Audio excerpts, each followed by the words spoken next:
his way out of the building. Down to 13 players now. Philip Grissom inheriting the rest of Dan's Shack stack. He actually won the $50,000 high roller rebuy event at the 2013 World Series of Poker, good for $863,000 and change. As we come back to the feature table, where Isaac Haxton finds himself heads up in a pot against Jeff Gross. The board currently reads Queen, 7, Ace, Ace. So Jeff raised pre-flop and then checked pair of queens with a king kicker after Ike had checked in position. Ike out of position led on the turn, which was another ace. Ike with just a gut shot straight draw, but I think he was picking up that Jeff probably didn't have a very strong hand since he didn't bet the flop. Jeff not going anywhere with his pair of queens, and we'll have to see what happens on the river. Yeah, betting a call of 10,500, a little over 36 in the middle, and the river card, not a 10. That's what Ike was hoping for. Instead, it's a third diamond out there. And Haxton's reaching for chips. So, you know, Ike is the type of player, when he has equity and takes a shot at a pot, he usually follows through on the river, especially if a card like the 8 of diamonds, which makes a reasonable draw on the flop, come through. Even though Ike doesn't have diamonds, he can easily represent a flush here, or really any decent ace. Well, he's not giving Jeff credit for an ace or diamonds, considering that Jeff checked back on the flop, which is obviously factoring into this decision, and now Gross is in a pinch. What the hell do you think I have? Jeff here with the king of diamonds can kind of discount a few flushes from Ike's range. He just has to try to figure out how often he thinks Ike is bluffing here. I think Ike, one of the things that separates him from some of the other pros is that he's actually bluffing in these types of situations more than most players and gets people to fold these medium strength hands like Jeff just did there with king queen. I just can't think what you think I have there. If you have a bad ace or a queen. And Ike spot on with his read there. Yeah, exactly, yeah, one of those two.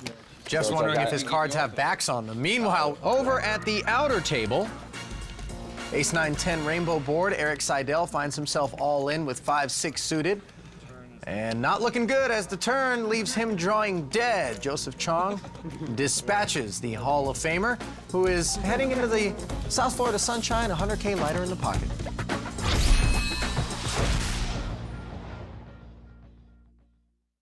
Jeff Gross took a huge prop bet from Bill Perkins. It involves a tattoo and a lot of money. Log on to ClubWPT.com and hear what Jeff told us in the Alpha 8 Clip of the Week. ClubWPT.com. Fun, exciting poker you can play for free.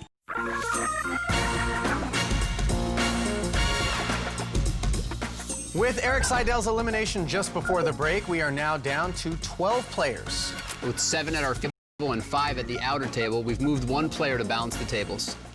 And that was Matt Glantz, who was all in pre-flop with pocket jacks against aces and tens, and has flopped a set of jacks. That's exactly how you want to script it, isn't it? It's a pretty good flop there for pocket jacks. He fills up on the turn, still looking to dodge an ace, and he does, making quick work of Brandon Steven. Brandon's probably thinking, you just got here, man, and you're gonna bust me?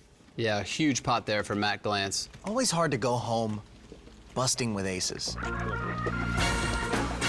Glantz tripling up there. Philip Grissom had both players covered, so he emerges relatively unscathed as we get back to the feature table. Action is on Isaac Haxton after a fold from Jason Mercier. Haxton with 10-9 offsuit. Blinds and antes have gone up to 1,500 and 3,000. Ante is 500. Haxton makes it 6,500 to go, and Jeff Gross looks at a hard 12. Boxcars. 9-10 offsuit might seem like a relatively weak hand, but they're only 6-handed, and Mercier had already folded. So Ike raising there with 9-10 is actually pretty normal. Jeff calling with 2 6s on the button is completely standard.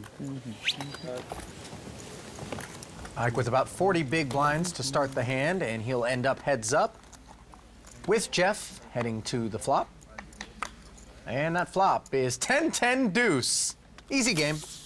Yeah, and this is the type of board where I'd expect Ike to just bet 3 times and try to get his stack in.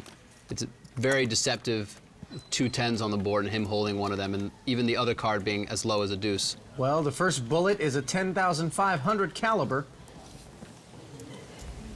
Jeff with 2 6s. Definitely not folding. Jeff can't really consider folding at all. He could consider raising, but the vast majority of pros in a situation like this, in position with a pocket pair, elect just to call. And that's exactly what he did as a 4 hits the turn, another undercard to the 6s. And it also brings it back to a flush draw. I expect Ike to bet here, but he decides to check and play it a little tricky. And Gross checks back, and a jack hits the river. Ike might have been planning to try to check raise the turn, but instead I think he'll go for a relatively decent-sized bet here on the river. And with 41.5 out there, Ike fires 38,000, almost a full-size pot bet. Yeah, that was a little larger than I expected. Damn, dude, you're tough. And there might be some history here since we saw Jeff and Ike play a hand earlier and Jeff fold on the river. He might be less willing to fold on the river again to the same player. And we heard Jeff say, dang, dude, you're tough. Yeah, Ike is really one of the toughest players around. And Jeff knows that Ike could be bluffing here, but unfortunately for him, if he does call, he's not going to like what he sees. Which he does. Surprise. Nice hand.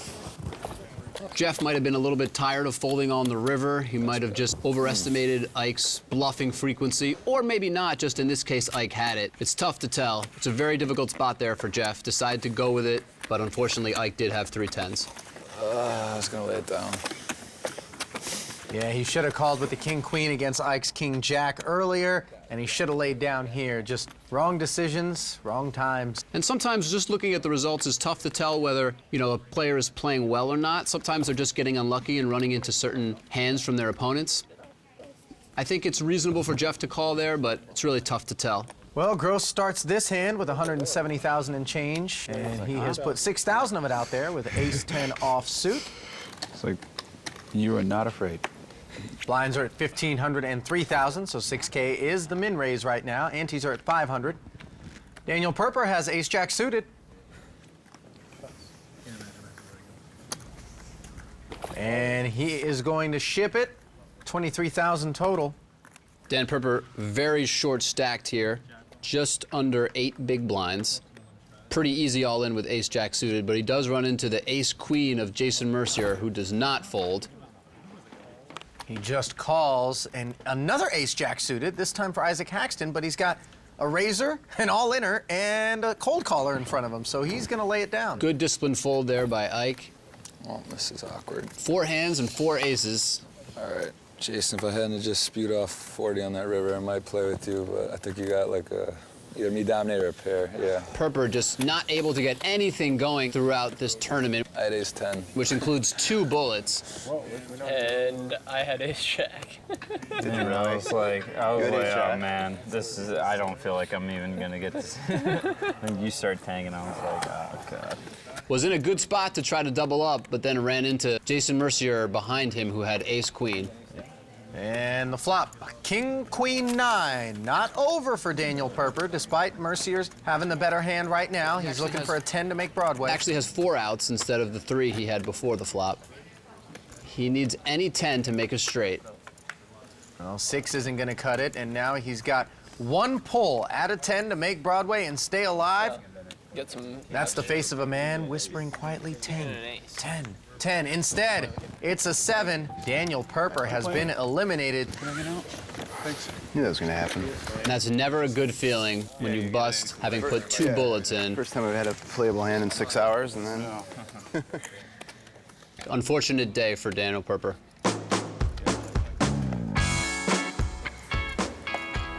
Is that to induce me, or you just want? I mean, if I ship it, you. I don't know, man. I was just hoping everybody I'm folded. hoping you didn't have to make any more decisions. Yeah.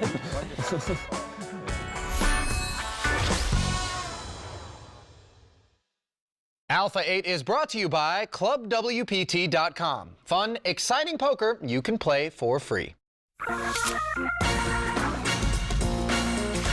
Welcome back to the world's most exclusive poker room, WPT Alpha 8. Tonight's event is brought to you by the Seminole Hard Rock Hotel and Casino in South Florida. Action at the feature table is in full gear, so let's get to Ali and Olivier up in the ClubWPT.com skybox. We get a look at the current chip counts. Jason Mercier, the big stack. Jeff Gross sitting on the short one. We're now down to 10 players with 5 at our feature table and 5 at our outer table. So you might see players opening up and playing a slightly wider range than before. Well, you don't need a wide range to get involved with pocket aces, which is exactly what Bill Perkins has right now. Yeah, I think I might play pocket aces no matter how many players are at the table. He makes it 7,000 to go. That's 2.5x with the blinds at 1,500 and 3,000. Ante is 500. Mercier with the easy fold, and now to Isaac Haxton on the button with ace-jack suited. Yeah, Ike has a couple options here. I think he could very easily 3-bet. He decides to just call, which I actually prefer. His hand is suited and plays well in a number of different flops. He's in position, so he doesn't mind adding a player or two to the field. Both blinds fold, and it's Bill and Isaac heading heads up to the flop. 6-10-9 with a couple of diamonds. Ike flops a pretty big hand here with the nut flush draw. Two aces still best. 21,000 in the middle. This is a pretty good flop for Bill. Not the best flop, but definitely worth at least 1 or 2 bets. Perkins coming up with a number. 8,500. Ike again with the option of either calling or raising with his very big draw. And I like in position just calling here, seeing what comes off. And that's a troublesome card potentially for Haxton. He now has jacks with the nut flush draw. Yeah, Certainly he is drawing to beat aces, but is still behind. He's definitely not going anywhere now. And Bill makes another bet on the turn. 12,500 this time.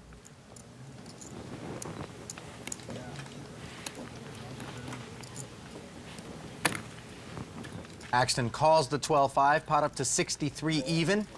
And here comes the river. Haxton with a lot of outs, and a diamond is one of them. Awful river card for Perkins. Just terrible for Perkins. Looks like he's reaching for chips, but I don't like betting here. His hand is just not good enough to put any more chips in this pot.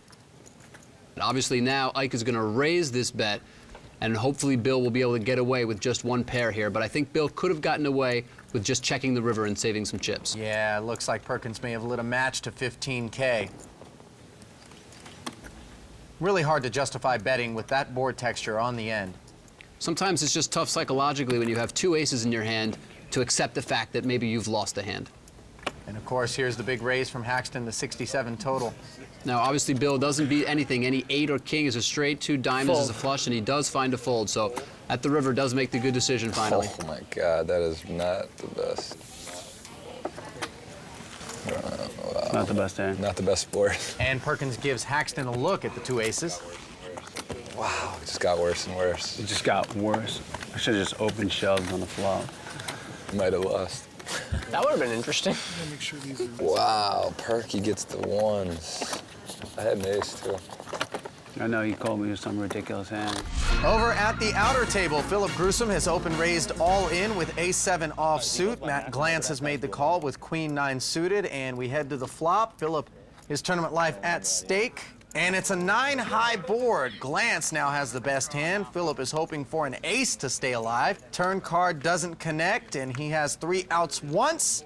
4 of hearts is not one of them, and that is the end of the day for Philip Gruesome. Auf Wiedersehen, my friend. Nice run for Matt Glantz here at the outer table. Philip saying his goodbyes to his friends in the high-stakes community. Philip looking a little less dejected than some of the other past bust-outs. I think he's more used to these stakes and the variance that comes with live tournaments. Either that or the fact that he's exchanging British pounds for US dollars softens the blow. He That does currently help. lives in London, and he's getting a good exchange rate, isn't he? You know that? Back-to-back FTs, kid. And he comes over to the feature table to say goodbye to his friends there as well.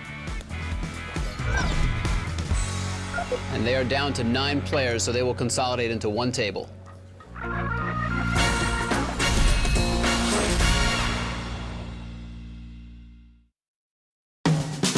Looking for high roller excitement without the high roller risk? Then go to clubwpt.com and sign up for our Alpha 8 High Roller Play Chip tournaments for a chance to be crowned champion. There's a seat waiting for you right now at clubwpt.com.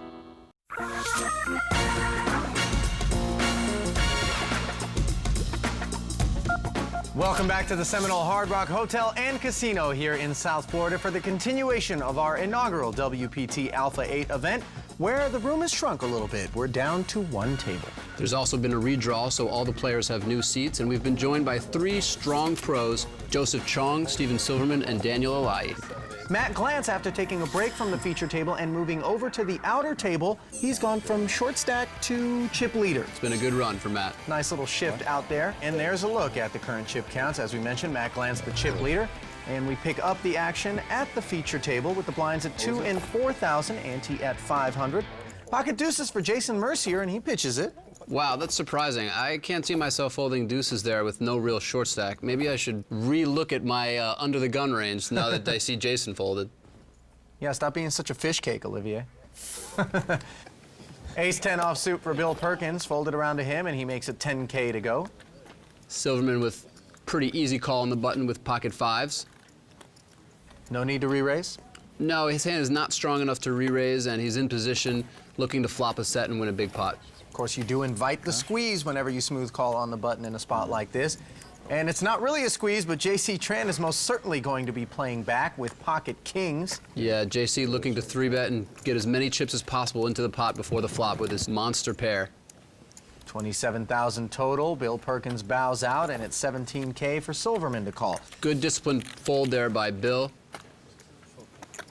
I think Steve, if he was out of position to JC, might consider folding this hand, but starting the hand with just over 40 big blinds, I can see Steve wanting to take a chance to flop a set and potentially double up here against JC. And that's what he does. Steve hails from the Washington, D.C. area and has flopped a set of fives, sucking out against those two kings. Steve and I used to actually play heads up online quite a bit when he was first starting out. Very tough opponent. Meanwhile, JC Tran, post-flop, has fired 38,000. That's actually a pretty big bet on the flop here. Steve, having flopped middle set, is just loving the situation, looking almost definitely to double up here. All in. He says all in. So sick. Give me the exact count. Put him on a small pair, too. I think it'll be very difficult for JC to get away. His much does that instincts seem to know that he could potentially be beat, but I think his hand is too strong and Steve doesn't have enough chips to get JC to actually fold. Yeah, 143,500 total. And JC calls the balance, and Steve gives him the bad news. And I like that Steve didn't try to play it all tricky and make a small raise. He just put his chips in the middle. He hoped JC had a big pair, and if he did, didn't expect him to fold it. I'm gonna suck out. He was right and looks to double up here with a set of fives. Well, let's see if he can avoid a king. So far, so good on the turn, but that 8 changes things. It actually increases chop outs, and so if any of the sevens come, they would chop with a straight on the board, but the river's an ace, and Steve Silverman does double up with his pair of fives. That's not how JC had it in his head with 2 kings. Yeah, I don't think either player really did anything wrong there. Just one of those unavoidable spots where Steve took a chance, flopped the set, and was able to double up. Total pot was over 357,000. If I shove the flop, you call? The flop Yeah. No, pre-flop. with fives? Yeah. No. But could you beat kings? At the river. On the river.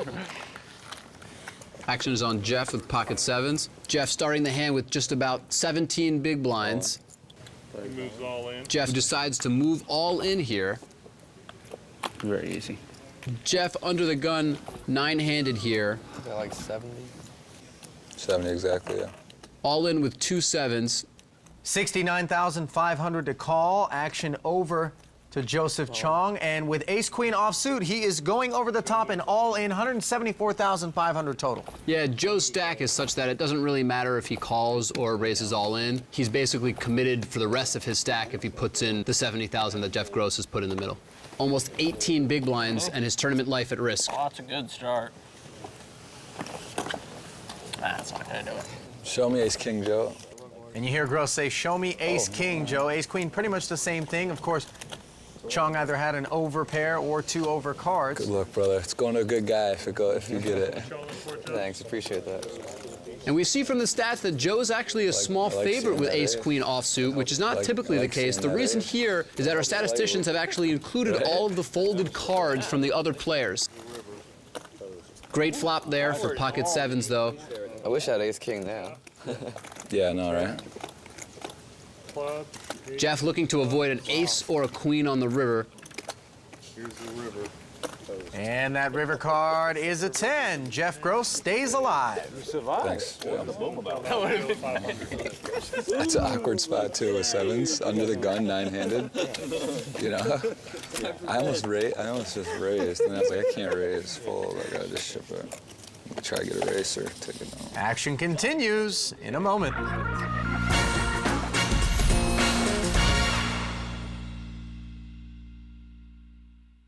My family are pretty used to the idea of me playing poker for big money at this point. I've been doing it for a few years, and they get it that this is what I do for a living, and they're not too stressed about it. They just know it's part of the job, and they support me as I go. They think it's a little crazy, but they also think it's fantastic. I mean, my parents love poker. My dad, that's one of his favorite hobbies, and he likes following along, so they're really supportive. My mom likes to follow along and to calculate how much I'm winning or what my stake is in the tournament.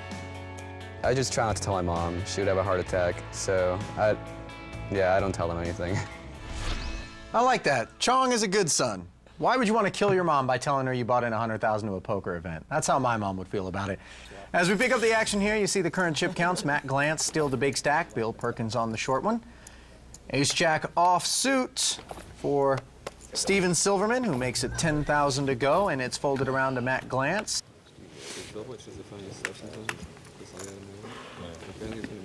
Matt makes a somewhat tight fold with 7-6 of hearts on the button. Ace-9 suited for Isaac Haxton in the big blind. Definitely not going to fold this hand from the big blinds, especially to a min raise. Yeah, blinds are at 2,500 and 5,000 with a 500 chip ante. And Ike defends. It's going to be tough to beat the dominating ace-jack of Steve Silverman, though. Well, here comes the flop. Queen-9 deuce. And Haxton has the best hand now with a pair of nines. Yeah, Ike checks, keeping in rhythm, checking to the pre-flop aggressor. See if Steve puts a continuation bet out or not. Well, why would he and why wouldn't he? Well, the queen and the 9 are definitely a combination of cards that are going to help a lot of Ike's defending range. Hands like King 10, King Jack, King Queen, Jack 10. All these hands make some sort of hand here. Steve does decide to c-bet, and Ike quickly calls with mid-pair, a backdoor flush draw. 15,000 a man into the pot, and the turn is a 10 of diamonds. That makes things look a little better for Silverman. Very interesting card. It gives Steve an open-ended straight draw, and even if another diamond comes on the river, Steve with the ace of diamonds might represent a flush. And for Ike, the 10 normally hits a big part of his range, giving him some sort of 2-pair or pair plus straight draw or even a straight. In this particular case, it's actually a terrible card for him because he just has an ace with his 9. Now, Silverman doesn't know that, but nonetheless, he fires 37,000 at the turn with the open-ender, or the up and down straight draw. Yeah, very strong turn bet there by Steve, and pretty easy fold with just ace-9 by Ike. Well, Silverman's aggression being paid off. I think my strengths involve just being able to know what pieces to put together. It's not often just thinking I should do this or this, but there's various factors to consider, and it's kind of like doing a math problem. Silverman actually retired in 2010 at the ripe old age of 22, actually dropping out of college in 2007 to turn pro.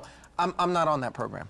Yeah, well, Steve made a decision to come back a year or two ago, and it looks like a good decision. He's had a lot of very good results. Steve, one of the more deliberate theoretical players, a very strong player. Sort of Haxton-ish in that way, as we see action folded around to Ike, who has ace-8 suited this time. Yeah, nobody is quite as Haxton-ish as Ike. He really is in a category by himself. Strong hand for him on the button with ace-8 of hearts. Going Queen 10. All in. How much is it? All in.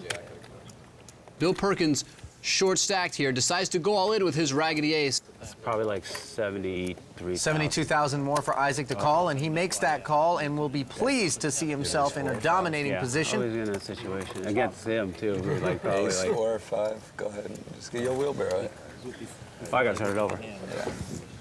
Bill could have considered just calling the min raise, but I think going all in was perfectly reasonable. Just a little bit unlucky that Ike had such a strong hand and is in dire shape to stay alive here. Well, the flop will help bring things into focus as you see each player eagerly looking on, and it's a queen and a couple of 10s on the board. And the chances of them tying have just jumped over 60% with any card above an 8 chopping the pot. Is it hard not to chop? Yeah, I need two cards under an 8, or to hit the 8. That works pretty well. That's a tough card for Bill to see. Now he only chops with an ace or a queen and cannot win the pot outright. And the river is a 3, spelling the end of the road for Bill Perkins. Thanks. Damn, brother.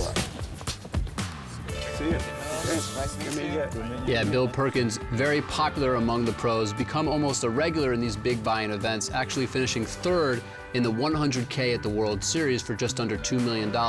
Though Bill doesn't play poker all day, every day like some of these pros, he's a strong player in his own right and can certainly hold his own. Well, there you have it. The poker gods have spoken and the Alpha 8 have been chosen. Preparations for the official final table of WPT Alpha 8 Florida are underway. So join us next time as the fight for first place prize continues. For Ali Najad and Olivier Busquet, I'm Lynn Gilmartin. Good night.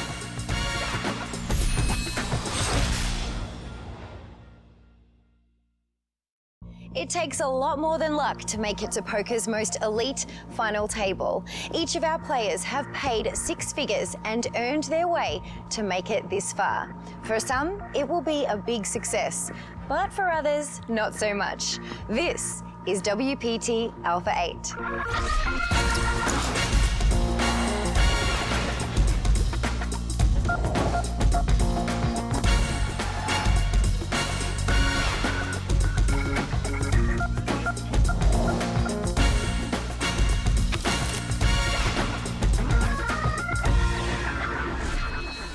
Welcome to the home of high-stakes, high-roller action in South Florida, and the Seminole Hard Rock Hotel and Casino is just that destination. We are in the middle of the first ever super high roller poker tournament to be held in this part of the world, and with a buy-in set at $100,000, the game's wealthiest and bravest players landed here, ready to show the world that they have what it takes to be an Alpha 8. A8's own elite poker pundits Ali Najad and Olivier Busquet have a bird's eye view of the game up in the clubwpt.com skybox. Good evening, guys. Good evening, Lynn. Olivier and I are, of course, enjoying the best view in the building of our Alpha 8, some of poker's elite, and they have each spent at least $100,000 to be here tonight. Now, in looking out at this field, Olivier, is there anybody that jumps out to you as perhaps a favorite? Yeah, if I had to pick a favorite, I'd go with Jason Mercier. He's got a healthy stack, he's one of the best players in the world, and he's got a lot of experience deep in tournaments. Anyone else? Well, Matt Glantz is our current chip leader, an experienced live cash game player. Also, Steve Silverman, an online phenom, has a good stack. Ike Haxton, one of the best online heads-up cash game players in the world, is capable of just about anything at the poker table. Yeah, let's just call Ike the Machine. Now, normally we would bring up a name like JC Tran in this group of 8, but you didn't. Why not? Well, JC is our current short stack. But at the same time, if he manages to double up, he'll be right back in the mix. All right, that mix is currently underway as we send it back down to the final table where the action is on Joseph Chong. Joseph has accomplished quite a bit at the ripe old age of 24. He's quickly approaching almost $9 million in lifetime cashes. I don't think I have $9 million in lifetime salary. He lays down to JC Tran, who mucks a suited connector. Mercier sitting this one out, as is Matt Glantz, and over to Daniel Alai. Daniel, Los Angeles native, 4-time World Series of Poker bracelet winner, over $6 million in live tournament cashes, and with pocket threes, he will make it 10,000 to go. That's a min raise with the blinds at 2,500 and 5,000, ante of 500. Haxton and Gross both fold, and on to Steven Silverman. Because of the min raise, people have started 3-betting a little bit less from the big blind and just defending more. Here's the flop, 2 9s and a king. That's gin for Steven Silverman. He's got trips. He's probably happy with his decision to just call now. That's a tempting board for Daniel Alai, maybe, with the pair out there? I think it's reasonable to either bet or check. Looks like Daniel is checking. You know, he does have some showdown value with a pair and just kind of going to reevaluate. Obviously, Steven with 3 9s is going to lead most of the time here, and it's going to be a question of what Daniel does on the river, because I can't imagine Daniel just folding his pocket pair now to 1 bet. Steven has bet 18,500 after both players check the flop. Any chance Daniel just folds? He could, but I think it's just too weak to not either take a stab on the flop or at least call on the turn. Maybe if the turn had been a 10, jack, or queen, he might fold, but a 5 is a pretty innocuous card. As is the 6 on the river for the most part. Yeah, the 6 makes the 7, 8 as a straight, but besides that, doesn't change too much. Now, if you're Steven Silverman, you're trying to figure out what you can get called by, yeah, sizing Steven, your bet appropriately, Steven and he makes comes a up relatively with big bet here. 43,500. Yeah, I think he's hoping that Daniel might have a king that he checked back, and also just for the sake of making the same size bet that he would make with bluffs, is making a healthy bet here with 3 nines. Daniel does get away with his pocket threes, and decent sized pot for Silverman here. Joseph Chong on the button, J.C. Tran and Jason Mercier in the blinds. Action on Matt Glantz, who has ace-5 suited and lays it down. Yeah, you know, if I'm the chip leader and I have ace-5 suited under the gun 8-handed, I probably open, but maybe that's why I'm in the booth and Matt Glantz is at the table.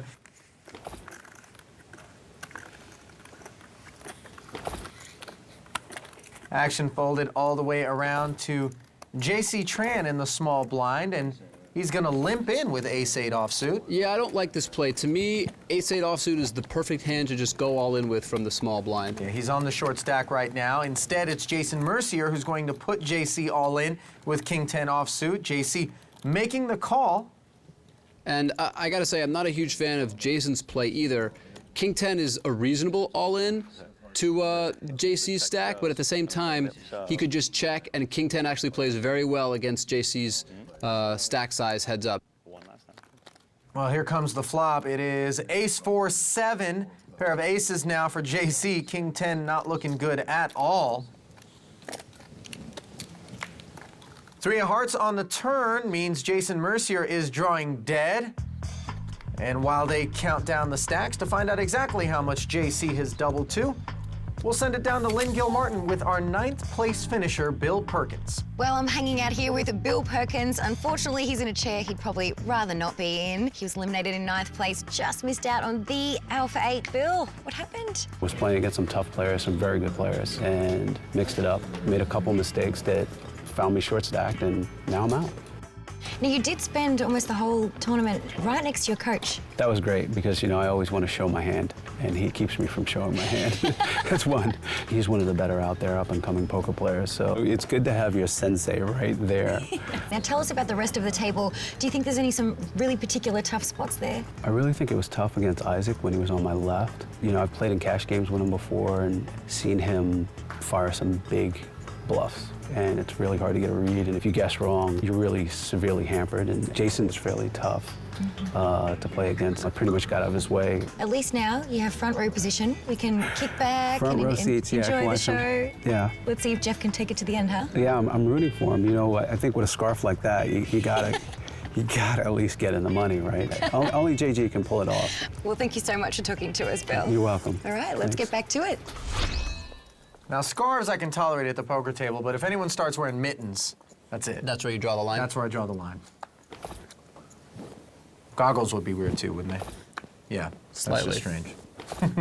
So we get right back to the action. It's folded around to Steven Silverman. His 10-3 offsuit will be returned to sender. Surprised I didn't punch Not Jason. going to fold is J.C. Tran with ace-10 suited. 2 red aces for Jason Mercier. Jason's not going to be given a ton of credit here. He's in the small blind versus a button raise. He's probably going to play this spot relatively aggressively. Yeah, he's 3-betted, and that gets Matt Glantz off of pocket 4s in the big blind. I think JC's hand is too strong to fold. All in. And he does decide to go all in here.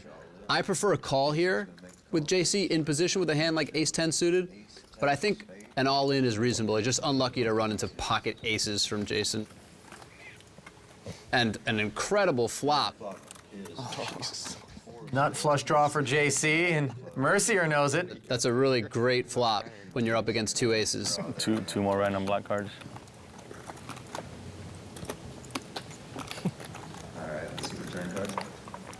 It's the 7 of diamonds, and all he's got to do now is dodge a spade. That's right.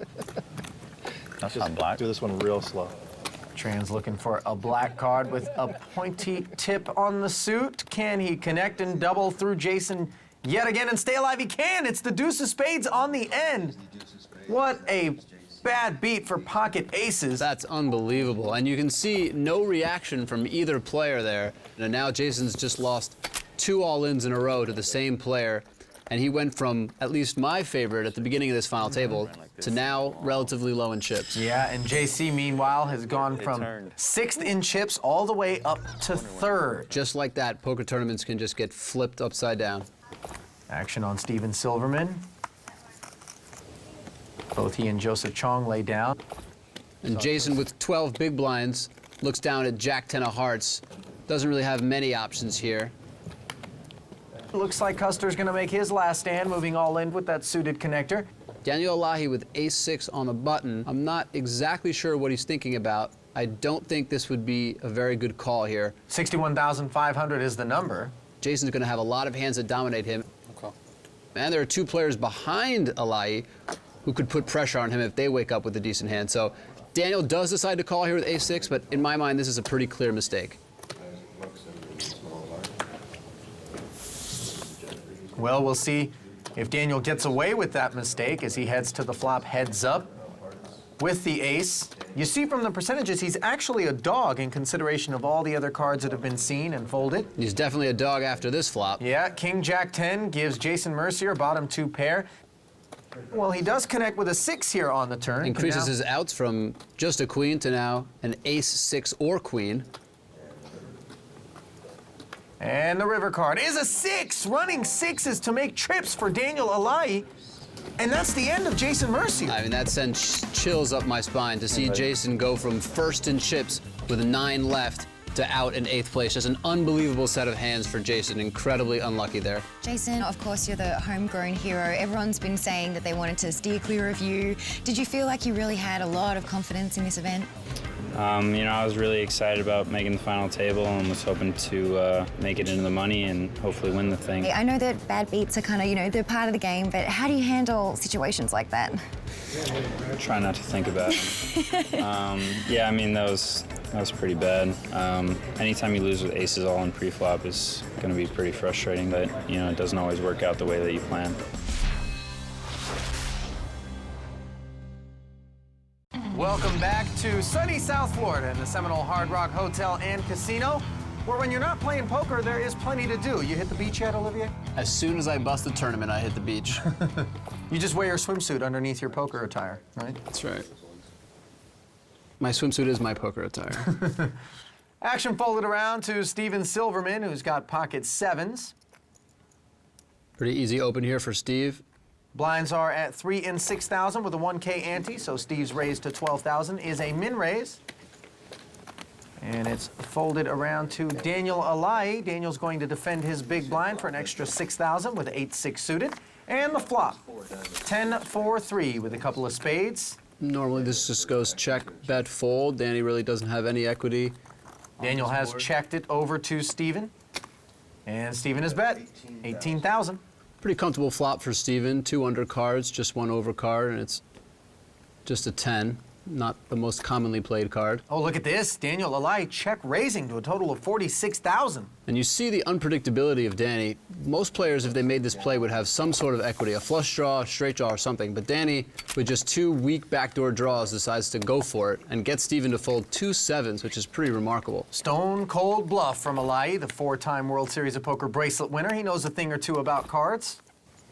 And the key here is that despite the fact that these are some of the best players in the world, they don't all approach the game the same way. That's definitely true. There's multiple ways to play poker profitably and to be successful. Pocket 4s this time for Silverman, a bit of a downgrade from the 2 7s. Still is a pretty strong hand on the button. Definitely worth a raise. And he makes it 12,000 to go again. And Joseph Chong has pocket 3s. Well, and moves it all in. Yeah, with Joe's stack against a button raise, call. It's a pretty reasonable play. Gets instantly called by Steve. And Steve's in a great position here to knock out very dangerous competitor in Joe Chong. Yeah, he's all smiles, got Chong in bad shape until that flop. Wow. 2 outer for Joseph Chong, who flops bottom set. Makes it look so easy. Don't ever run bad. And the turn card is an ace. That changes things. A little bit. Gives Steve a gut shot. Any 2 would also win besides the 4. Can't connect with a deuce or a 4, though. King on the river. And Chong is going to double through Steven Silverman as he loses back-to-back pots. And you see Chong moving up the ladder there in chip count. Very nice double for Joe. Yeah, he's up to 247K. A little bit of a cooler there, pair to pair. Alahi folds to Isaac Haxton. Isaac folds as well. Jeff Gross doesn't like 3-5 suited. Silverman doesn't like 8 deuce suited. And king jack off for Joseph Chong. First playable holding we've seen, and he's on the button, opening to 12,000. Tran folds a small blind, Matt folds the big. The Joe Chong show has started. It's been 2 in a row. It's initials, JC. Oh, yeah. Yeah. You guys didn't know that, huh?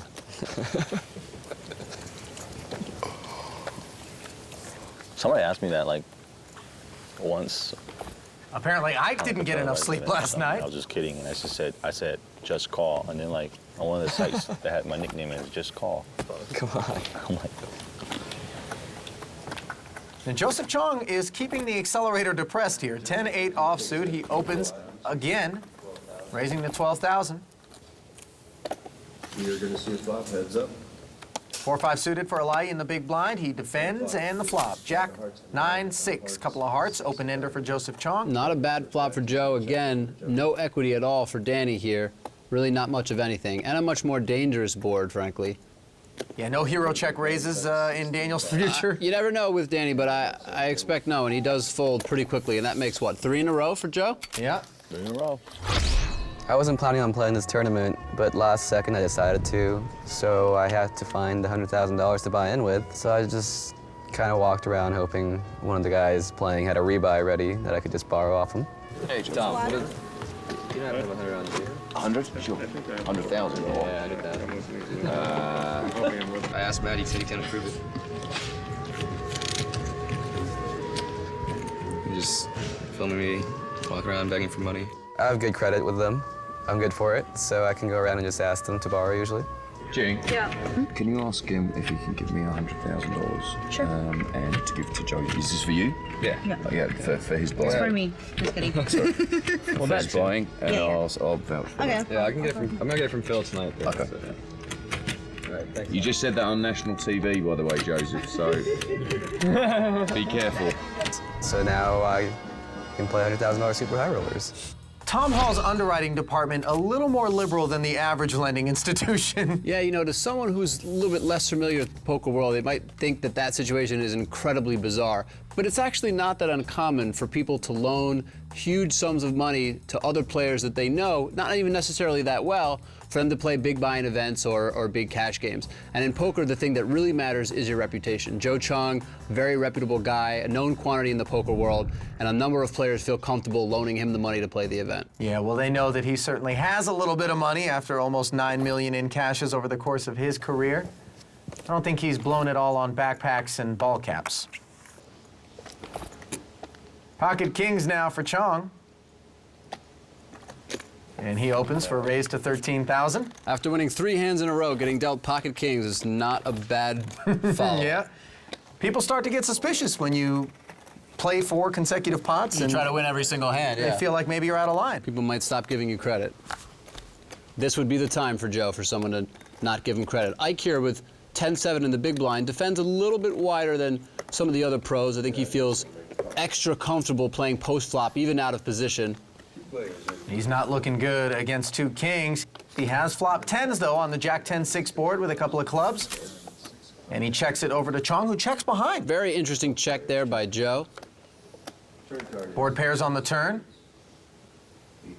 Why would Joe check that flop? Just for deception, and maybe he thinks that Ike is likely to lead a lot of turns. Ike here with a hand maybe that he feels is not strong enough to lead, but also not weak enough to fold, so he decides instead to check call. Yeah, he didn't bite on Joe's flop check, checking the turn, and then calling Joe's bet. And now the river improves Ike's hand to 10s and 7s. Now, Ike still doesn't beat, you know, 3 6s or even a jack or an overpair, but he now does beat hands like ace 10 or king 10, and that might be enough to induce him to call this river bet here by Joe. Joe bets 33,000. And Ike does decide to call and pay off Joe. An unorthodox, interesting line by Joe, and ends up getting him paid on the river. Haxton doesn't make too many mistakes or misreads at the poker table, but we saw one of them right there. As Joseph Chong wins his 4th pot in a row. You run 8 in a row, alpha 8. You gotta go for 4 more. You gotta raise the next. You gotta go for the record. The first one and doing it in alpha 8.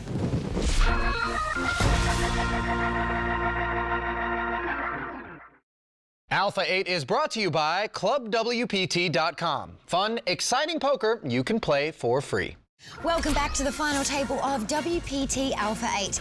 Taking a look at the leaderboard, we have a real fight to the finish here in Florida. So let's get to Ali and Olivier up in the ClubWPT.com skybox.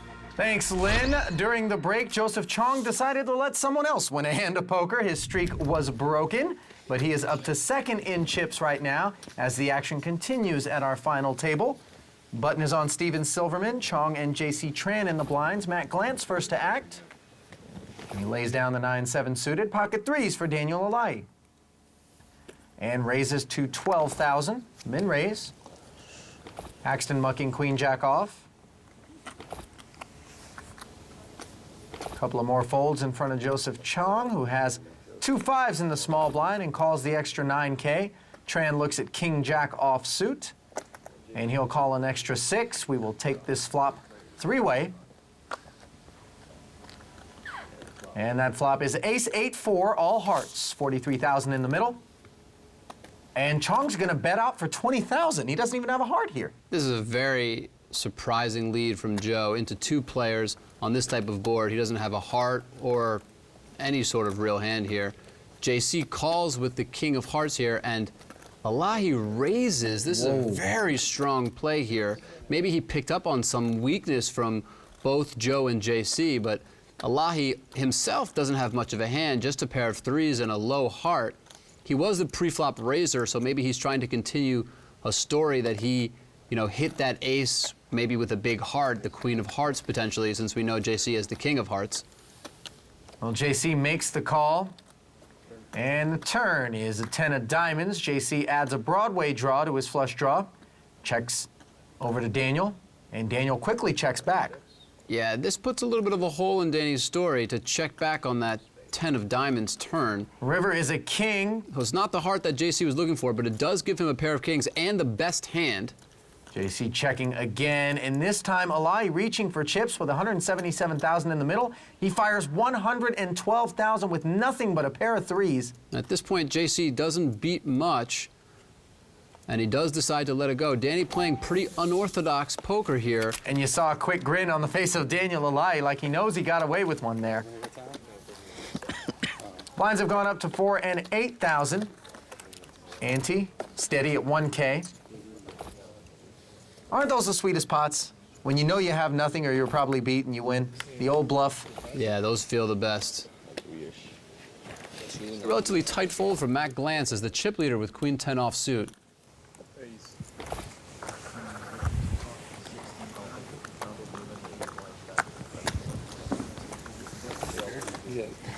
Alai has made it 16,000 to go. Trying to win 2 pots in a row here, but he's going to have to get through the big blind Steve Silverman's pocket 6s. He defends for an extra 8,000. And we'll head to the flop heads up. And that flop is 9-7-5. Silverman still with the best hand. He's added a gut shot straight draw and checks it to Daniel. Seems like a reasonable spot to either check or bet if you're Danny. He does decide to bet it, hoping Steve doesn't have much of a hand and just lets go. Obviously, we know Steve has a pair plus a gut shot, so he's not going anywhere. Yeah, betting a call of 19,000, and the turn card is a deuce. Silverman's gonna like that. Yeah, pretty blank card here. Doesn't change very much. Danny not picking up any equity. We'll see if he takes another shot. He doesn't. He decides to check it back. Yep, both players check. And on the river, Silverman improves to a straight. Yeah, great card for Steve there. Didn't actually need it to win, but now definitely making his hand strong enough to bet the river. And he does bet that river. 47,000 is the number. And Danny, without much of a hand, also doesn't have much of a decision there. Steven Silverman will take the pot down. Silverman, the Rockville, Maryland resident. Part of that crew of players that includes Andrew Lichtenberger and Mike Watson. And look at this, pocket aces for Matt Glantz. We know he's tight, but he's not so tight that he won't play that hand. Yeah, maybe his patience is going to be rewarded here as he picks up pocket aces, and Ike picks up a hand of his own, ace-10 offsuit. Now, I think normally Ike would at least consider 3-betting, but against a tighter player in Matt Glantz, looks like he decides to just call from the small blind. An awkward, always tough position, the small blind, to know how to play these marginal hands here.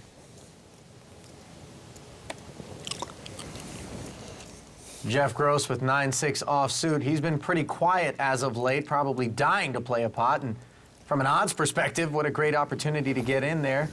Yeah, 9-6 offsuit, just a little bit too weak.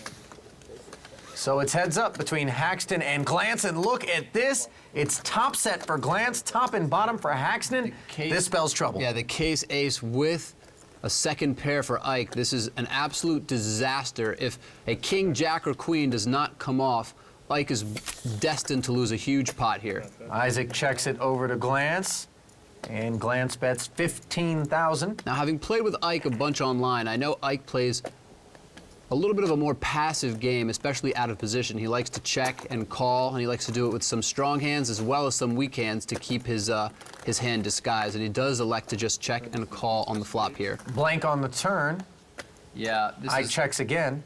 Great card for Matt, and really not a bad card for Ike either. I can't imagine Ike really considering a fold on the turn or on the river unless, like I said, king, jack, or queen peel off on the river. Well, the bet is 39,000 now. It's actually a decent-sized bet here from Matt Glance, looking to build a big pot, obviously, with such a huge hand.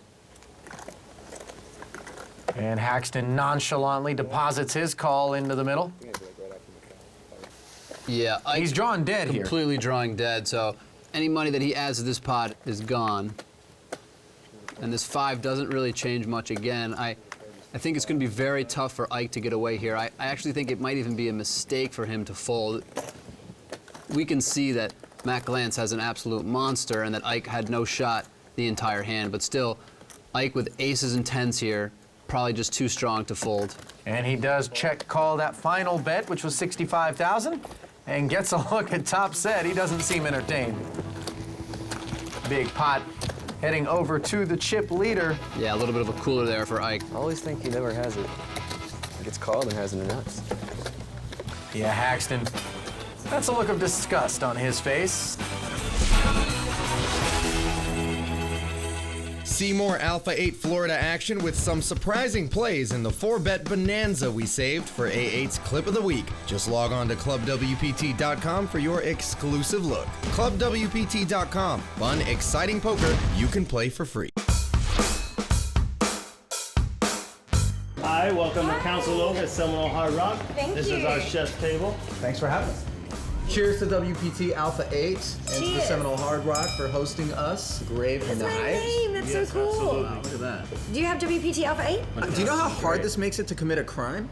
Well, now I can frame you, Ollie. Ooh, look at that. Wow. That is cool. Very cool. Where'd my napkin go? It's not working. What? It's like an ascot. You want me to do an ascot? It's an ass something. I'm good. No, really, I'm good. No, please. Oh, no, please, really, I'm good. Come on, Olivia, I'll take the napkin. That's great. Thank you. I'm good. What do we have here? I want to welcome you to our exclusive wine room. Hi. Thanks for having us. Absolutely. I can get used to this. I'll tell you that much. Yeah. Right? Cheers. Cheers. Cheers. You haven't lived until you've had an ice ball in your beverage. I just want to point that out. That ice cube was really cool. But it's not a cube. It's a sphere. Good call. I went to geometry class. Meanwhile, back at the action, we see the current chip counts. Matt Glance still your chip leader. Button is on Steven Silverman, and Glance will be first to act here. Pocket nines for him, certainly playable. Open raises to 17,000.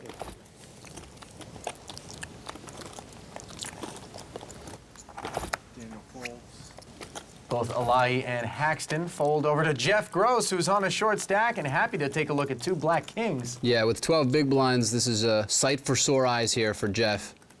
There's nothing that feels better when you're sitting on 12 big blinds than looking down at 2 black kings. And of course, he puts the rest of his stack in the middle, 93,000 total. I can't imagine him not getting called here. Good luck, Jeff.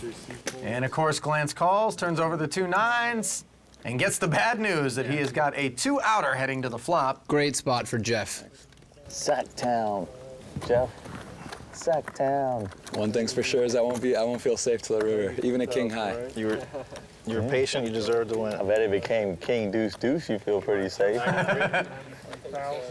Listen, if it flop, 3 10s, you're safe. That's a good flop.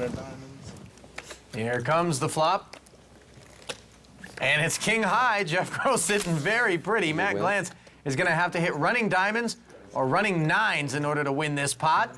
And the 4 on the turn ices it. Glantz now drawing dead, and Jeff Gross will double through the chip leader.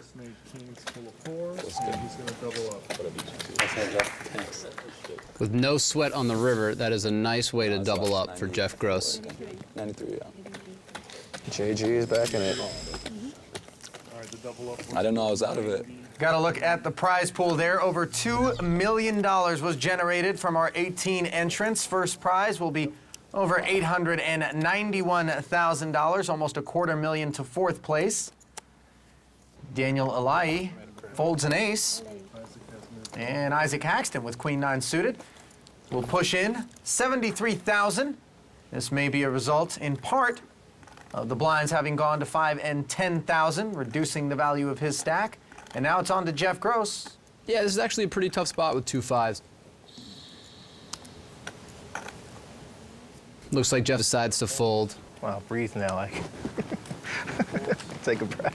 If I was Jeff, I definitely would have considered pushing in there, but I think it's reasonable to fold as well. I'm all in. It looks like Joe with 22 big blinds and King Jack offsuit decided to make a play, put all his chips at risk, got Matt Glantz to fold King Queen, and he's in pretty good shape to knock out Ike here with King Jack to Queen 9 suited. No, I think it was a fold for me, my position. Yeah, he is better than a 3-2 favorite until, of course, the all-heart flop comes off. Pretty good flop. Ike Haxton has Joseph Chong drawing dead on the flop. That doesn't happen every day. That's incredible. Ike's sitting pretty here with a flop flush. The turn and river are really just formalities at this point. 168,000 in that pot. I was wondering why I had 2 5s. I kept feeling, Silverman. I was like, can I do that?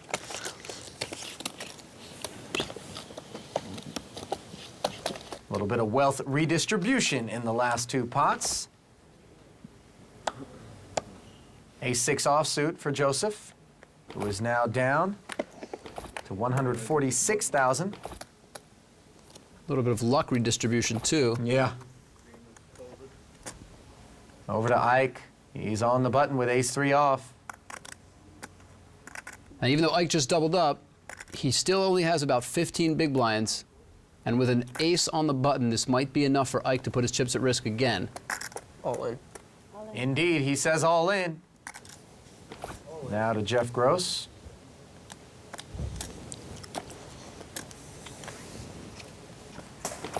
Easy fold with Queen 7 and ace-6 offsuit for Steven Silverman. Call. Yeah, this is pretty borderline, but very reasonable call here. Nice call. I had ace-6 also. Tell me that. Makes a huge difference. If we chop this one, I won't complain.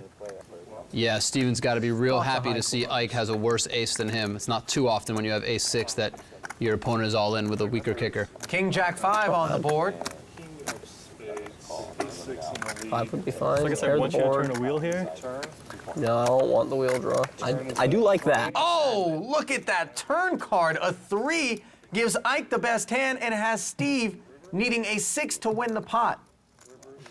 Oh, how about a third 3 for good measure? What a suck out by Isaac Haxton. And we've now seen Ike double up 2 consecutive hands. Really nice run of cards there for Ike Haxton. And that's going to cripple Steven Silverman's stack.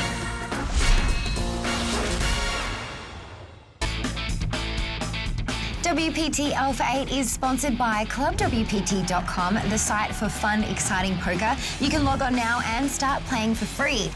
ClubWPT.com is brought to you by the World Poker Tour.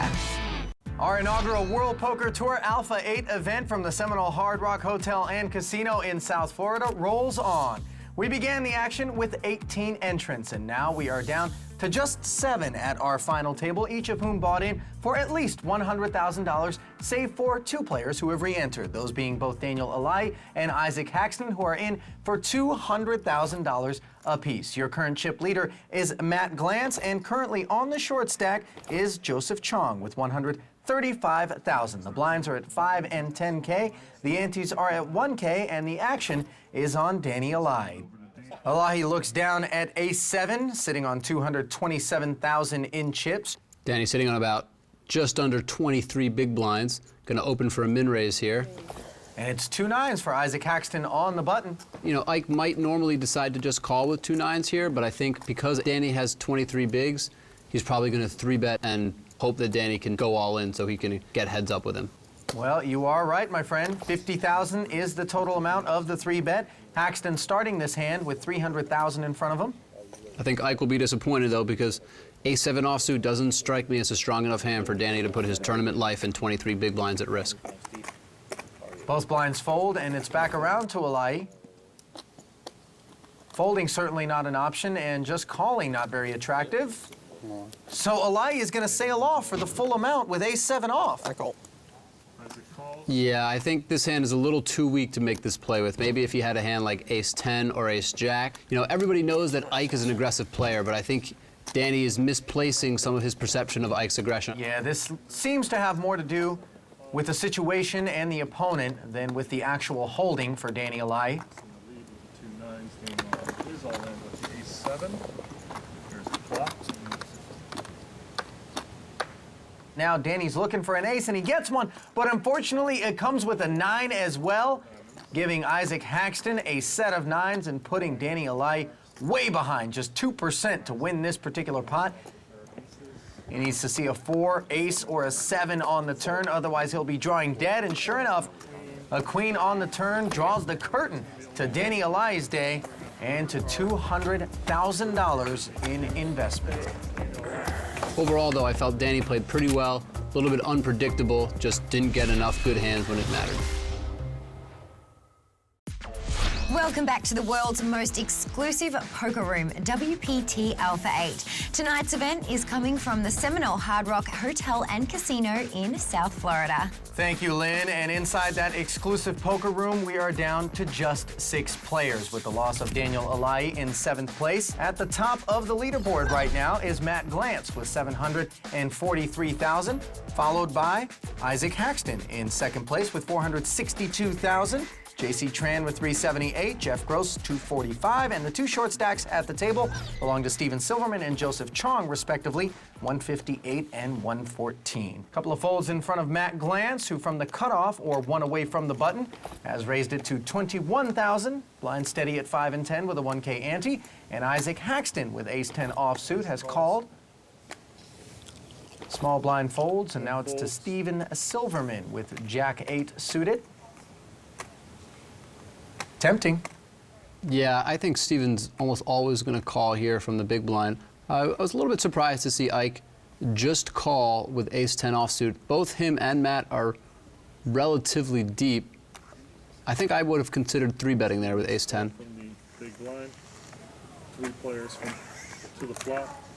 As it stands, 3 players will be taking this flop, and it's ace-jack-5 with a couple of clubs. Everyone's got a piece. Silverman with middle pair, Glantz with middle pair, and a better kicker and a flush draw. Meanwhile, best hand belongs to Isaac Haxton with ace-10. But as you can see by the percentages, Glantz actually a favorite to win the pot right now. He bets 31,000.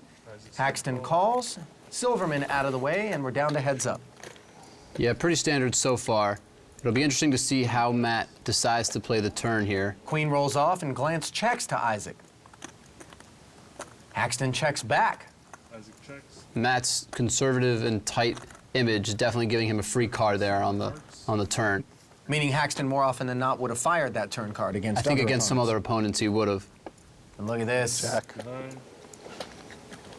Gets checked all the way down, and Haxton content to roll over his ace-10 and give us a look at what's on his mind. Juicy. Juicy flop. Could have been a raise and a re-raise. And wow.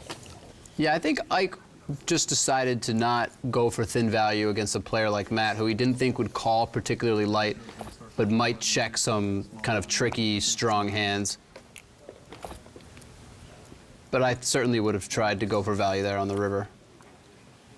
We, of course, always have the benefit of seeing a hole cards. These guys have to play a little bit of guesswork, and against the caliber of opponents that they're faced with here, It's a little bit more difficult than on average. Action on Steven Silverman, who's having separation anxiety with his King 8 offsuit. Finally says goodbye. Well, Ace-5 suited for Joseph Chong. And that might have been the reason that Steven decided not to open. Joe, pretty active player in the short stack. Half the prediction came true. We'll see the other half. Tell me the first card first. First card's average. Okay, so you have like 11 outs.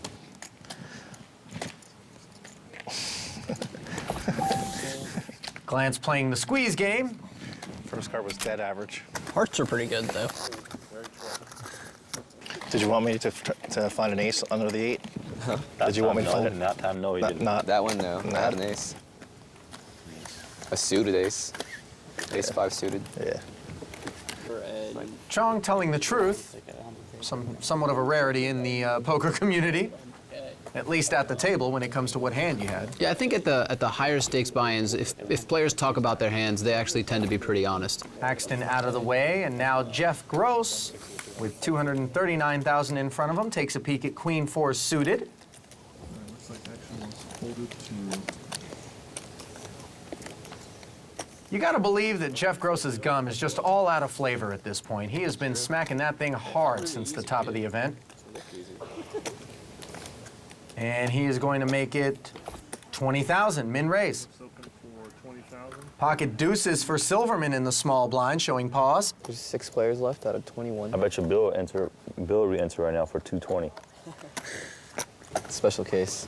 And he's going to just lay it down. Back to Joseph Chong. Joseph only with $134,000 to start the hand.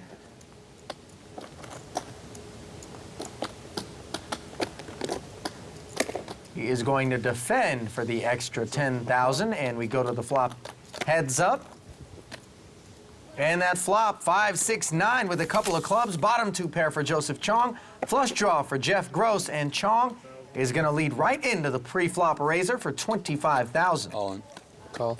And Jeff Gross doesn't take long to move all in. Snap call from Joseph Chong. Joe called. Thanks. Who's all in? I'm all in.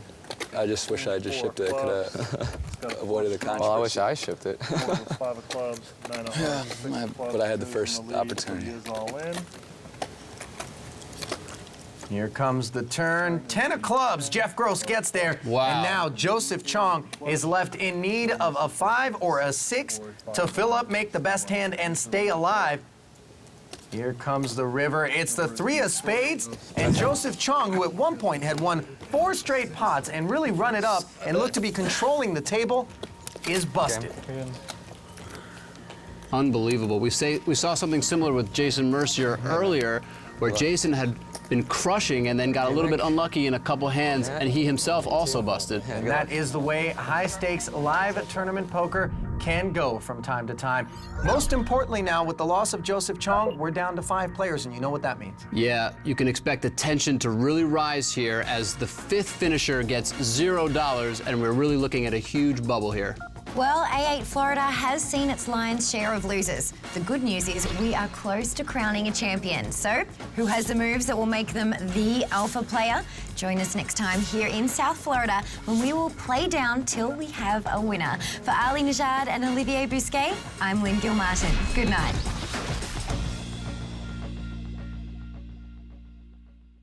The world's richest and bravest players are competing in poker's most elite final table. And tonight, we crown our champion. This is WPT Alpha 8.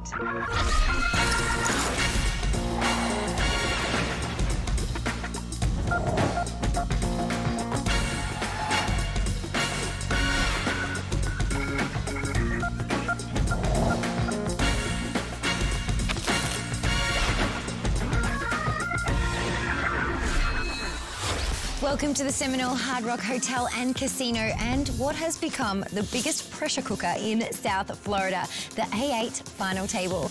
The game we play here is Texas Hold'em, and the stakes are high. The buy-in for this event was a cool $100,000, making the field a who's who of high-rolling poker pros and affluent amateurs. We started with 21 entries and are down to the final few who have a real chance at making their six-figure risk really pay off for them. A8's own Ali Najad and Olivier Bousquet have a bird's-eye view of all the action from the ClubWPT.com skybox. Good evening, guys. Good evening to you, Lynn. We started our event with 18 players. The final table was met at 8, and now we're down to just 5 hopefuls. Olivier, who do you like out of this field? Well, my money is on Isaac Haxton. Not only is Ike our current chip leader, but he's also a phenomenal player. Also, Jeff Gross and Steve Silverman are very tough pros. They have a little bit less experience than the other 3, so it'll be really interesting to see how they deal with the pressure in this moment. JC Tran and Matt Glantz are seasoned veterans, and I expect them to rise to the occasion as they've done in the past. Now, we have a little bit of a wrinkle on our hands here. 5 players, only 4 spots are getting paid. $250,000 to 4th place and $0 to 5th. How does that play out in the action? Right. This is what we in poker call the money bubble. It's one of the most exciting stages in tournament poker. Like you said, 4 of the 5 remaining players will end up divvying up over $2 million in prize money, and 1 of our remaining players will go home with nothing. Let's take a look at the chip counts as action gets underway here. Current chip leader is Isaac Haxton, as you mentioned, $687,000 in front of him. Not far behind is Matt Glantz with $587,000. Then you've got JC Tran in 3rd, and a couple of stacks that are pretty close in size, and Jeff Gross and Steven Silverman, 4th and 5th respectively. The blinds at 6 and 12K, the ante at 2K. Couple of folds in front of Matt Glantz, who kicks off the action, raising to $25,000. And Isaac folded the small blind. It's over to Jeff Gross with 10-9 suited, certainly playable out of the big. The suited connector actually plays really well. I think most players would defend here from the big blind. Can't imagine a fold. All in. Oh, but an all-in, that's a little unexpected. 270? I think 260, so. Jeff Gross showing right off the bat that he is not afraid. You're good. You're good. I like this play by Jeff for 2 reasons. First, he's going to get a lot of credit from his opponents. And second, if he does run into a monster, his hand actually plays pretty well. Glantz laid down the ace-9. Jeff was dominated, certainly sent a message there. JC Tran with Queen-10 offsuit raises to $25,000. Matt Glantz folds, and Isaac Haxton with a couple of 7s. All in. Moves all in, and Jeff Gross in the small blind looks at ace-king offsuit. Ike, having a pretty strong hand and a dominant chip position, deciding to put pressure on the rest of his opponents, putting them to a decision for their entire tournament life. And Jeff here, with ace-king offsuit, is in quite a predicament, a very tough spot.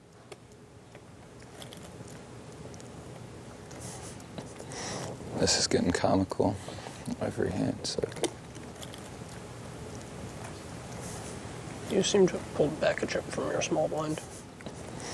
This is true. With ace-king, I don't know what I would do. I'd probably take a long time, probably eventually call, but this is a really tough spot here.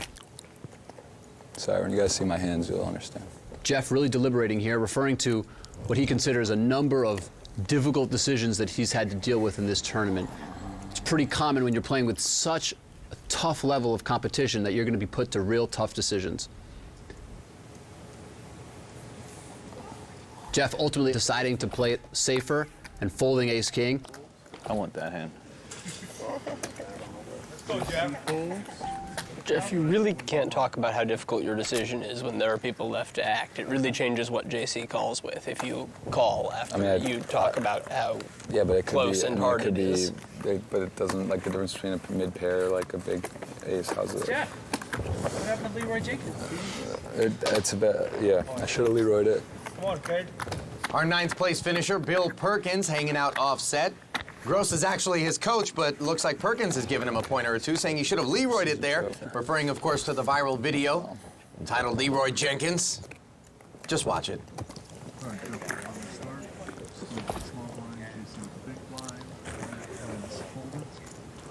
I was just thinking, let me have your hand. Yeah, you would have done something different. You would have done something I just like to different. gamble a little more, I guess. No, you're in a tough spot for sure. Action has been folded around to Jeff Gross, who's given his chewing gum a workout. All in. And with ace-jack offsuit, he's a little bit more comfortable in this situation, opening up the betting, moving all in for over 300,000. So again, we see the difference with him as the aggressor, deciding to play it a little safe, not see a flop. You're right, though. I shouldn't say it. Sorry. It's okay. I mean, I understand it. I mean, I think it's pretty obviously I take that long. I mean, it's a pretty tough decision, but you're right.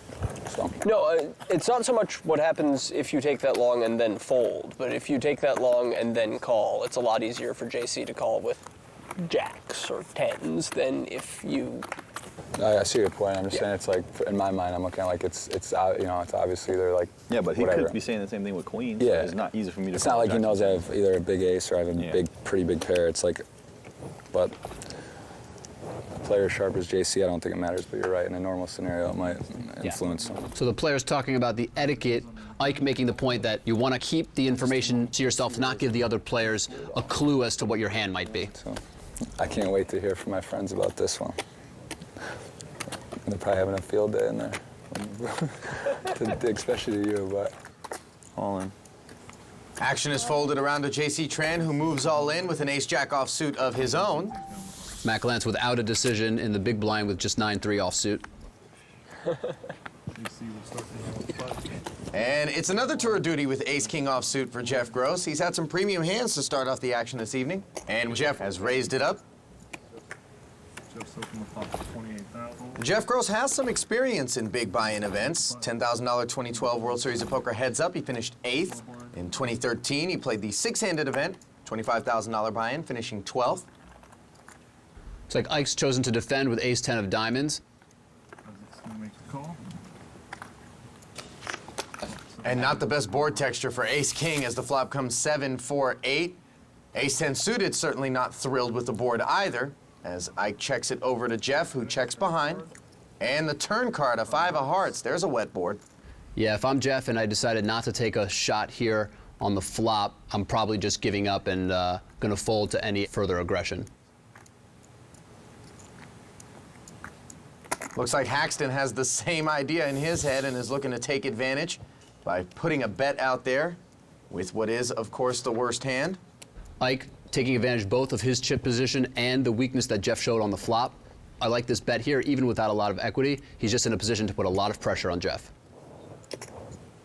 Not sure why Jeff decided to call there with just ace-king and no heart. Well, he may have had a plan as the fourth heart rolls off, pairing the board, and Haxton checks over to him. Gross can't imagine ace-king offsuit is good. Oh, but I think I remember I had a heart. I agree. If I was Jeff and I decided to call on the turn, and then river was another heart and my opponent checked, I wouldn't expect my ace-king to be good enough of the time here. Check. Oh, and Gross just checks back. He'll be pleased to see Ike roll over ace-10 of diamonds, but more often than not, ace-king will be no good in that spot. Didn't have a heart. I thought I had one. I thought you had one too. Yeah, and you see Ike surprised at the way Jeff played this hand. Well, at least he didn't shove pre, because I would have called there. I believe it. Yeah. I just brace on. I told you that yesterday. I just try to brace on and hope the board stays true. Jeff, a little fortunate that ace-king was good enough. Haxton giving Gross the, I see how it's going to be, buddy. Look. Ace-jack offsuit for JC Tran. He raises it up. He opens for 25,000 as it folds. To 25,000. There we go. Steve Silverman in the big blind, our short stack here. I think normally from the big blind I would defend with Jack 10 offsuit, but since he's the short stack but not by that large of a margin, I wouldn't want to give up any extra chips to put a gap between me and the second shortest stack.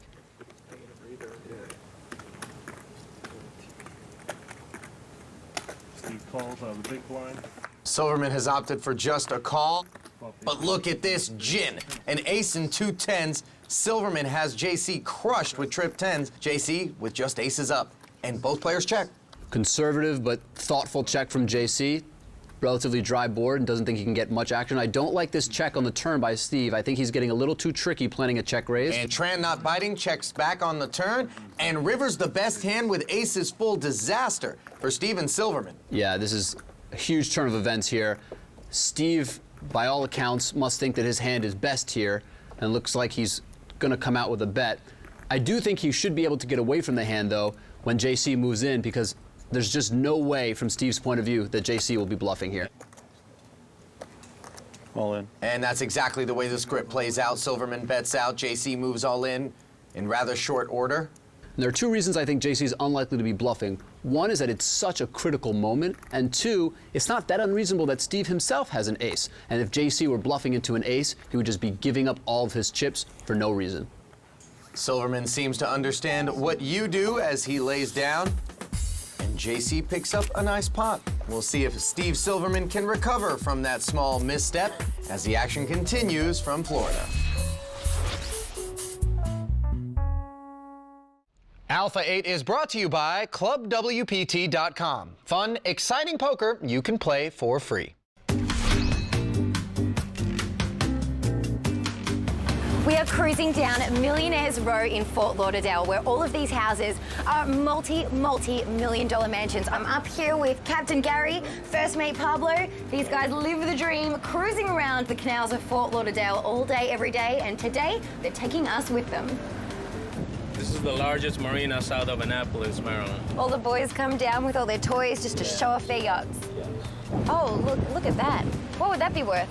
Yeah, it would be somewhere around 120. $120 million to buy that yacht. Steven Spielberg charters his for $1 million a week. Wow. So, $1 million a week. Yeah, $1 million, but he's a $220 million yacht. The house coming up belongs to Michael Mann, just a one-bedroom house. I wouldn't mind staying there. Yeah. Well, that was an awesome tour, and now let's get back to the poker action. How come we don't get invites to that stuff? I know, we're stuck here talking about poker and Lynn's out seeing million-dollar Seriously. yachts. I thought we were friends, Gil Martin. As we get a look at the chip counts, Isaac Haxton still with over 600,000, and Steven Silverman very short stack with just over 100. Button is on Matt Glantz, and Steven Silverman will be first to act. Looks down at 9-7 offsuit. Steven, the one-time roommate of Andrew Lucky Chewy Lichtenberg, who also played in this event. Meanwhile, J.C. Tran, four-time World Series bracelet winner, has King 10 offsuit and has raised it up. Making it 25,000 to go, Isaac Haxton with a couple of sixes. Your chip leader thinks it over.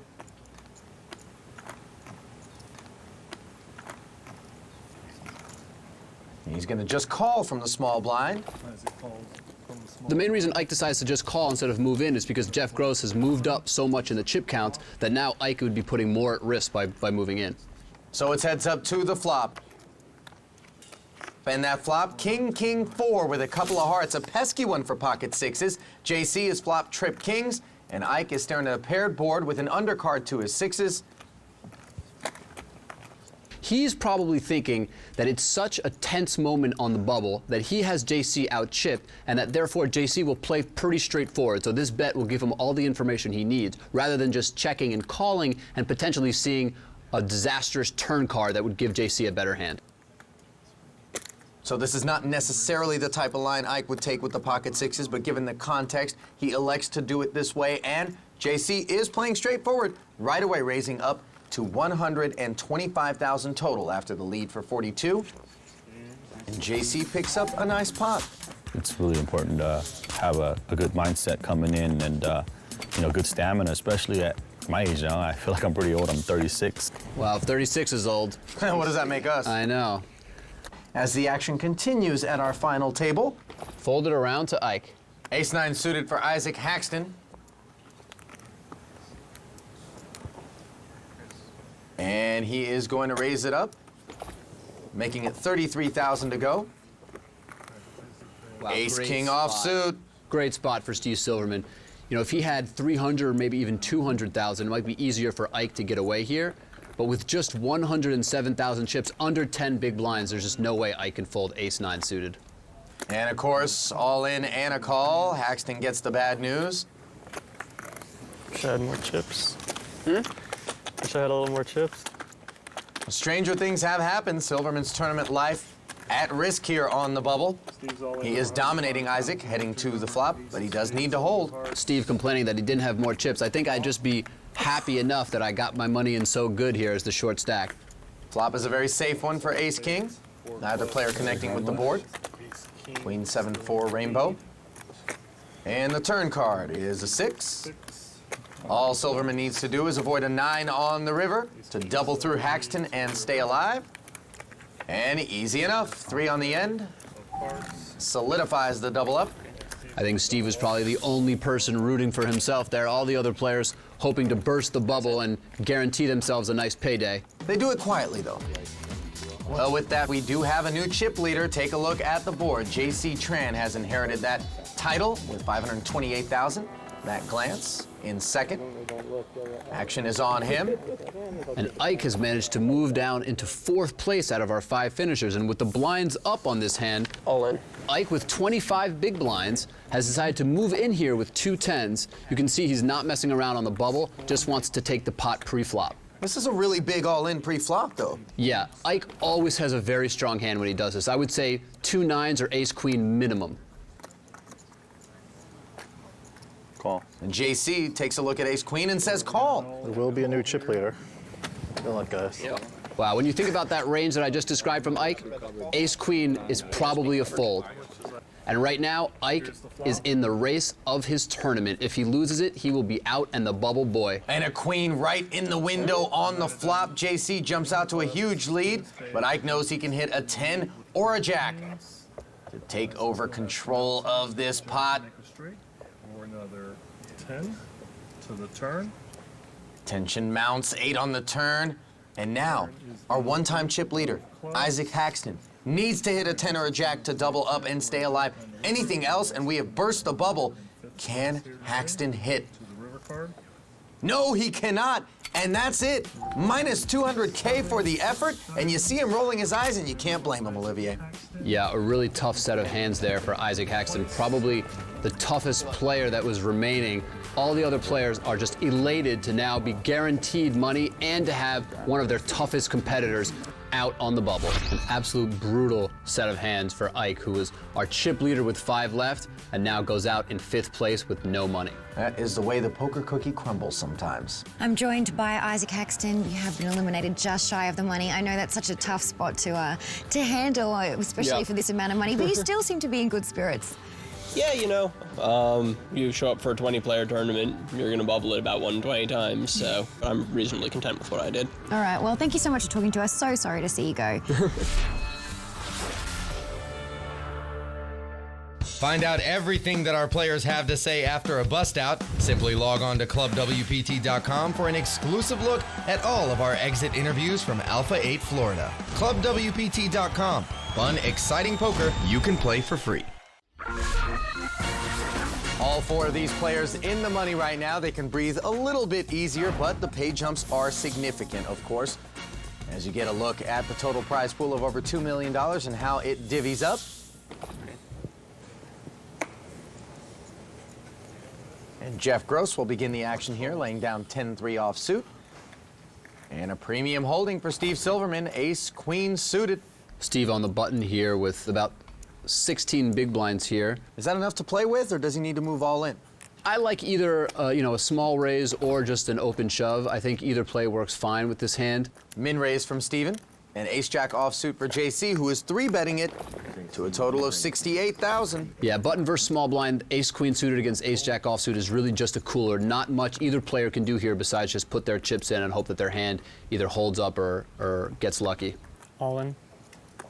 Silverman all in, and is there any chance JC's hand hits the muck? I don't think so. I think JC is just making sure that under 300, right? Steve has the same number of chips that he thought that Steve did, and it looks like, yeah, he is going to call here and going to get the bad news when Steve flips up ace-queen. So JC's choice to make a 3-bet there pre-flop was certainly predicated on the understanding that if Silverman played back, he was going to be in a position to call the entire Right, stack. he had a plan. He knew that Steve was likely to either fold or go all in, and he had a plan to call if Steven did go all in, which I think is the exact right way to play this hand. Just a little bit unlucky for JC that Steve has such a big hand on the button. That's a good card. That's one of the ones you were thinking of. That's a good card. The board is paired on the turn, and Tran can potentially chop if he hits an 8 or a 10 on the end. Pretty good card on the turn, gives Chan some additional good cards on the river, but the 3 is not one of them, and Steve does double up, moving up from 4th all the way into 2nd place now. Just do it. Steven had just about 100,000 in chips at one point in time, and he is up to 500 and 20,000 in his stack. It's really such a confidence boost when you're under 10 big blinds on the bubble, double up twice, get in the money, and now you're in second place. I really look for Steve to make a strong push here at the end. JC folds. Matt Glantz with ace-9 offsuit raises it up to 35,000. I think Jeff should at least consider playing queen 10 from the small blind to a button open. I think throwing it away is acceptable some of the time, but definitely should consider playing others. Well, Silverman does have a bigger stack than he did just a hand ago, right behind Jeff. 35. He's elected to put some of those newfound chips to work with 6-7 offsuit out of position against Matt. They head to the flop heads up. And as we've seen before, with such small raises before the flop, the big blind getting such a good price defends with relatively wide range. 5-5 tray on the flop. Silverman checks over to Glantz. Very dry board here. I expect the pre-flop raiser to bet most of the time, but Matt Glantz checks back. Sometimes, I can't tell if Matt is just really nitty or has a great live sense, because Steve actually did have equity, and as we see by the turn, Steve has now turned the nut straight. A lot of times when the pre-flop raiser checks such a dry board, he has some sort of either showdown value or a plan to try to win the pot later. We'll see if Matt just picked up on something on the flop from Steven, or if he's going to try to make a move or at least see a river card. Silverman's praying for a call here. And Matt will not oblige, getting away from trouble. Yeah, Matt drawing dead there. Great instincts by Matt Glantz. Yeah, again, it's hard to tell. It could just be his conservative nature, but I'm willing to bet that Matt Glantz just had a nice read there on Steve, knew that he had picked up something on the flop, wasn't sure what it was, and just decided to play it cautiously and let it go. It is important, of course, to make decisions that at times might seem a little bit silly, but are based on the intangibles of the game. And that's part of the difference between playing poker on the internet and playing it live. You have this additional element when you play live that you just get a sense for the situation, a sense for the player, and you can make kind of higher level decisions based on that. Now, you've played both online and live. You ever been in a situation where you felt like a guy was looking right through you at a table? Sure, his name was Phil Ivey. Those eyes. Glantz folds.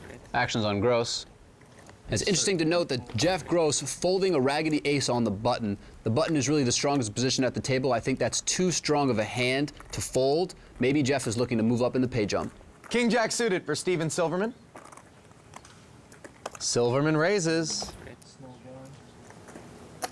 And we see a raise out of the ace-10 offsuit of J.C. Tran to a total of 41,000. Silverman calls. King Jack suited plays really well, and I think Steve was willing to take a flop in a limped pot, or, as we've seen, just limp and then call a raise here from J.C. 2 6s and a 4 on the board, similar to the last flop. Silverman checking over to JC. Another dry board. Neither player has much equity, but I expect JC to bet here. And JC has done just that, betting 45,000 into a pot of 90. Now, the standard play for Steve would be to just fold. He doesn't have much of a hand, and there's no reason to expect king high to necessarily be good. Well, for some reason, Steven hasn't found his fold button just yet. Steve calls. And instead, he hits call. So Steven is floating here out of position. He does have 2 overcards and a backdoor flush draw. We'll have to see how the turn plays out and what Steve decides to do on the river. Floating, of course, calling with the intention of taking the pot away from your opponent on a subsequent street. And the turn is a decent one for Steven Silverman. He picks up a diamond flush draw to go with the 2 overcards and checks it over to JC. I think with this card, Steven will at least call if JC bets the turn, if not raise. I don't like this card for JC to barrel on the turn. A lot of Steve's flop calling hands have improved. They've either made a pair of 8s or a straight. So JC does elect to bet, but I'm not a fan of this bet when the turn card is an 8. Well, let's be honest, Silverman's probably not a fan of it either. He would have been more than happy to have JC check behind him and potentially see a river free of charge. But instead, he's faced with a decision, 86,000 to call. And even though JC is bluffing, he actually does have the best hand. And this is part of the problem with being out of position if you're Steve Silverman. If you don't decide that you want to raise here and decide to just check call, what do you do if you miss on the river? And those are things that you need to be thinking about as you continue to make decisions throughout a hand of poker. Right. What do I do next? Right, and Steve is such a good player that I can't imagine that he won't have some sort of plan. And the river puts 4 to a straight out there. Yeah, the 5 of hearts is a very interesting card. It's a card that's most certainly going to help Steve Silverman's range more than JC's range. But at this point, JC actually has the best hand, and Steve Silverman can't imagine that King Jack is good enough to win. So the only way he can try to win the pot is by leading out into JC.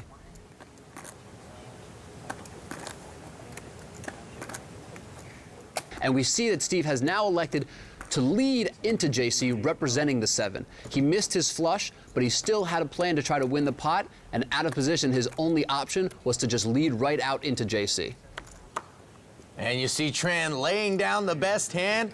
Well played by Steven Silverman as he earns a healthy size pot from the chip leader. Feels very 7-8 of spades-ish. And that is your new chip leader, Steven Silverman.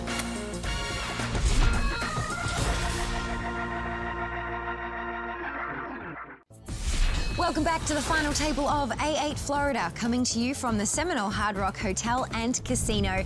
I'm Lynn Gilmartin here with Ali Najad and Olivier Bousquet up in the ClubWPT.com skybox. Speaking of up, Steven Silverman started this evening's action on the short stack and is now sitting pretty in the chip lead with over 800,000 in front of him. Yeah, he's been on a roll, both playing well and running well, a dangerous combination for someone as talented as Steve Silverman. When we pick up the action in this particular pot, Silverman has pocket nines, raised it up from the button to 36,000. Matt Glantz defends with 8-6 suited, and we go to the flop heads up. That flop is Jack 4 deuce, couple of hearts. And as the blinds have been going up, Matt Glantz has actually fallen into our short stack position, defending here from the big blind with 8-6 suited, also not picking up a lot of equity on this flop. Both players check the flop. Turn is a queen. So Steve Silverman deciding to check back on the flop.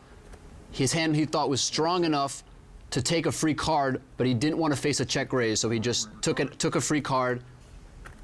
And the queen, both players checked again. River is a 3. Yeah, the queen card for 2-9. Steve electing to check again. I think after seeing 3 checks from Matt, Steve will probably elect to try to get some value out of his pocket pair. Matt checks it to him. Any chance Glantz could have tried to steal the pot on the river here? You know, he could have. He did have a 6 in his hand. He could have tried to represent 5-6 or something like that. But I actually like the idea of, you know, defending to a small raise with a hand that can flop a bunch of equity, not hitting anything, and then not going after chips that kind of don't belong to you. Staying disciplined, so to speak. Well, discipline is certainly a good word for Matt Glantz. Calls Lafayette Hill, Pennsylvania home. Temple University MBA in finance on his resume, along with some very good finishes over the course of his career, including the 20,000 euro buy-in high roller event in London, where he finished first for $832,000. As we see Glantz with 10-8 suited, pushing all in from the small blind against Jeff Gross's big blind, and Jeff has an ace. Yeah, I mean, with Matt Glantz's stack here, you can't really fault him for moving in with 10-8 suited. It's definitely mathematically justified. I personally would probably have preferred just calling. It's a hand that plays very well before the flop. All right, sorry, I'm not net rolling you. I'm going to call, but I don't. Gross makes the call, takes a look at 10-8 suited. He'll be happy to see those 2 cards. It's not at least ace-5. I'd rather call or 4 than that. I understand. I thought we talked about this. I don't, you know. I like the easy decisions. Well, we all like the easy decisions, Jeff. Ace-8-7 on the flop, middle pair for Matt. Saw the 7 of hearts first, didn't like that. You want the 9 of hearts on the turn? I like Matt a lot, but I don't know. That seems like a little aggressive. Maybe like a 5 or no, like a 6 or something. Here comes the turn card. It's a 9. Glantz is now open-ended to go with his 8s. 10 is no good. That will give Gross a straight. But a 6 also a very nice guy, or an 8 would be a good card. So would a jack. Can Glantz hit, or is he headed home? Show us the river. It's a 4 of diamonds, and that is the end of the evening for Matt Glantz. One-time chip leader will shake some hands and head over to the cage, where he'll be collecting a cool $243,180. I thought Matt Glantz played really well throughout this tournament. At the end, when the blinds got up, you know, there wasn't really much he could do. He didn't get a lot of good hands, and he did his best. Well, Matt, congratulations. $243,000. You have won in 4th place. You came into this final table as a chip leader. Tell us about your journey here. It was a great time, great experience with Alpha 8. A bunch of real great guys have played this event. I mean, I know them all, and you're playing with the best in the world, so you have to make a lot of decisions they're not used to making, and this is a more challenging experience. So we're down to just 3 players at this point, Olivier. Has that changed the action at all? Yeah, every time you lose a player, the hand ranges start to get a little bit wider. I think as the blinds being as high as they are, this probably favors both Steve and Jeff, a little bit more experience playing shallow than JC. Of course, when you're three-handed, you're either on the button or in one of the blinds, and JC Tran finds himself in the small blind here with King 5 suited.